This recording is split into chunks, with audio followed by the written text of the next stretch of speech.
It's almost 1 o'clock in the morning, and I am sitting here thinking about you.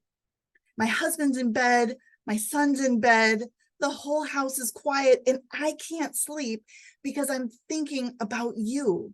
And I'm thinking about how hard it was to heal from narcissistic abuse, how hard it was to move forward amongst the confusion and the indecision and the not trusting myself and the self-doubt. I know how hard it is. And I'm sitting here thinking about you because I can't want healing for you more than you want it for yourself. I can absolutely help you. I know what is on the other side. I see the endless possibilities for you if only you take those steps, if only you move towards healing. I know it's hard. And I want to break down this journey for you a little bit so that you understand how it goes and where things are at. Let's think about it like a football field. Okay, say you're starting in one end zone and you get to the 10-yard line, you get to the 20-yard line. In that area, you're totally confused. You have no idea what's going on. You don't know what end is up. You think you're maybe losing your mind. You have no idea what is happening. And then somewhere around the 30 to the 50-yard line, as you're moving through, you start researching and figuring out what is going on. You're reading articles, you're watching videos. Maybe you have the help of a therapist who can shed some insight and help you see the picture more fully.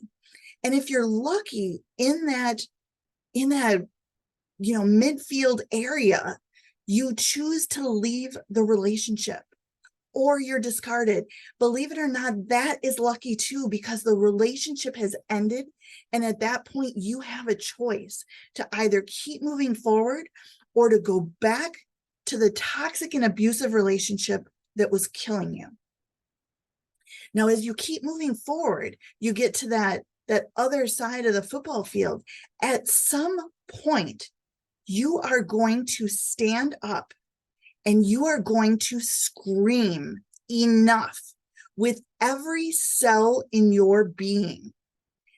Every ounce of your energy, every fiber in your body, everything about you is going to scream enough. And in that moment, you are going to realize that you would rather be homeless, penniless, start your career over, move to a new state, find all new friends, than spend one more week, one more day, or one more second in that toxic, abusive relationship that was killing you.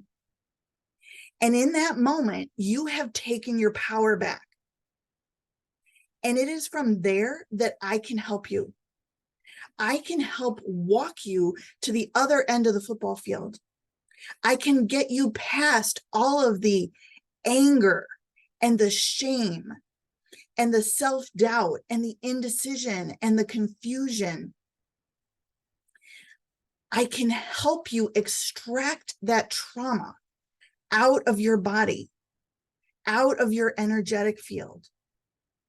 I can help you get really clear about what was yours, what was not, where you are now, where you're going. We can break your trauma bond and rewrite your subconscious scripts, and that allows you to rewrite your story. But this part of the healing process only begins when you have stood up and screamed enough. It can't start prior to that. You might think that it can, that it would be great to do these healing techniques, and yet they will not work if you have not left the relationship. You might think that you've emotionally left the relationship, but until you have physically separated space, until you have made a commitment to yourself that you are not going back, until you have screamed that enough, there is so much that gets in the way. I could extract the trauma like crazy till I'm blue in the face, And being in that relationship will continue to put it back in. Being out of the relationship is absolutely necessary for the advanced healing techniques that I use to get you the extraordinary results fast. It's just the way it is.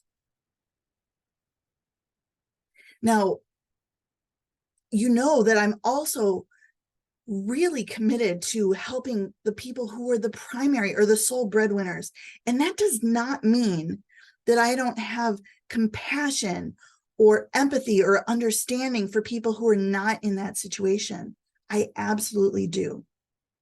But the reason that I'm talking to you as the primary breadwinner, as the sole breadwinner in that toxic relationship, is because I know intimately the deep shame that comes from being a high-level executive, a top doctor, a top lawyer, someone who is at the top of their game, at the top of their field, who feels so stupid for having gotten in this relationship in the first place, for not seeing the red flags, for choosing to have children with someone who is so damaging, for not getting out sooner, for tolerating the abuse. I know the unique pain of that shame. And I understand the pain of being financially abused, even when you were the one making all of the money. I remember what that was like. And I am committed to helping you move beyond that if you let me.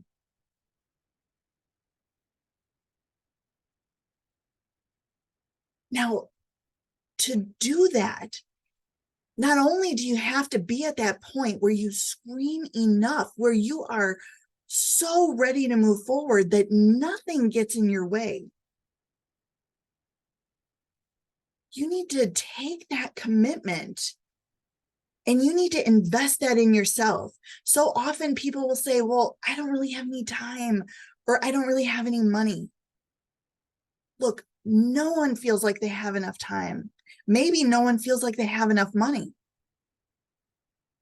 When it is a now problem for you, when I ask you to rank this challenge and your commitment to solving it on a scale of 1 to 10, and your answer is 87, you will find the time and the money to solve it. Because the reality is you have the time.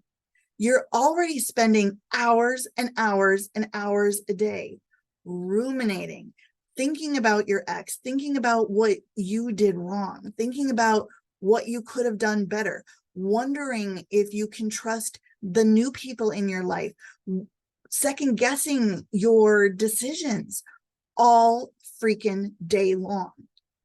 Most survivors tell me they are spending 4 or more hours a day on this. I guarantee you this healing process will not take 4 hours a day. You've already got the time. And the reality is you already have the money too. Now, you might not want to spend money on things. You've already been raked over the coals. I have clients who had 6-figure legal fees for their divorce. I get it. And what have you ever achieved in life that was big, that was transformative, that changed your life, that didn't require an investment of time or money? Now, the reality is, it's not that you don't believe that the time or the money is worth it. It's not that you don't believe that it's not, that it is possible to get extraordinary results in 6 weeks. I've done it for myself. I've done it for other people. I can tell you it's possible. And I know that you know that. But let's get really real for a second here. The reason that you're not taking action is because you don't believe in yourself. It's not that you don't believe that I can't help you. It's that you don't believe in yourself. You don't believe you deserve it. You don't believe that it's possible for you. That shame, that self-sabotage, that self-doubt is holding you back. And I beg of you, for your sake, not for mine, to channel your inner warrior, to muster up every bit of strength that you have, and to scream enough about that too. Because that voice in your head that's telling you that you can't do it, that you must be different, that you must be broken, that the shame is too great, that freaking voice is gaslighting you. It's not you. It's a voice that was put there by others, that have been reinforced by others in your past, and it's not you. If you know that what I'm saying is true, and you know that, my crazy 1 a.m. rant, heart to heart talk with you is true, we need to have a conversation. The link is in the description.